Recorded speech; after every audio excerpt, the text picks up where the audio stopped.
എൻ്റെ പേര് കൃഷ്ണയ്യർ. ഈ മഹാഗണപതി ക്ഷേത്രത്തിൻ്റെ സെക്രട്ടറിയാണ്. ഞാനിപ്പോൾ 8 വർഷമായിട്ട് മഹാഗണപതിക്ക് സേവനം അനുഷ്ഠിച്ചു വരുന്നു. കൂടാതെ ഈ അമ്പലത്തിൻ്റെ പുരോഗതിക്കും നന്മയ്ക്കും വേണ്ടി രാവും പകലും അധ്വാനിക്കുന്നു എന്ന് പറയാം.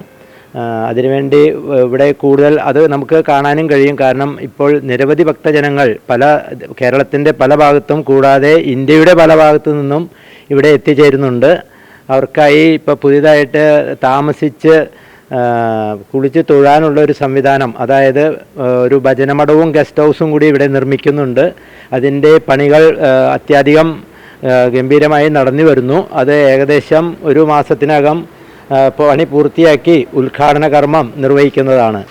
കൂടാതെ ഈ അമ്പലത്തിൻ്റെ പ്രതിഷ്ഠാദിനം ഈ വരുന്ന ഏപ്രിൽ മാസം 29-ാം തീയതി ആണ്. അപ്പോൾ അതിനോടനുബന്ധിച്ച് 30-ഉം 1-ാം തീയതിയും മെയ് മാസം 1-ാം തീയതിയും കൂടി നവചണ്ഡികാ ഹോമം ഇവിടെ ഞങ്ങൾ ആദ്യമായിട്ട് നടത്തുവാൻ ഉദ്ദേശിക്കുന്നു. ചിദംബരത്തു നിന്നും വരുന്ന കണ്ണൻ ദീക്ഷിതരുടെ കാർമ്മികത്വത്തിൽ നടത്തുന്ന ഈ നവചണ്ഡികാ ഹോമം 2 ദിവസം ഭംഗിയായി നടത്തുവാൻ എല്ലാ ഭക്തജനങ്ങളെയും ഇവിടെ സാദരം ക്ഷണിച്ചുകൊള്ളുന്നു.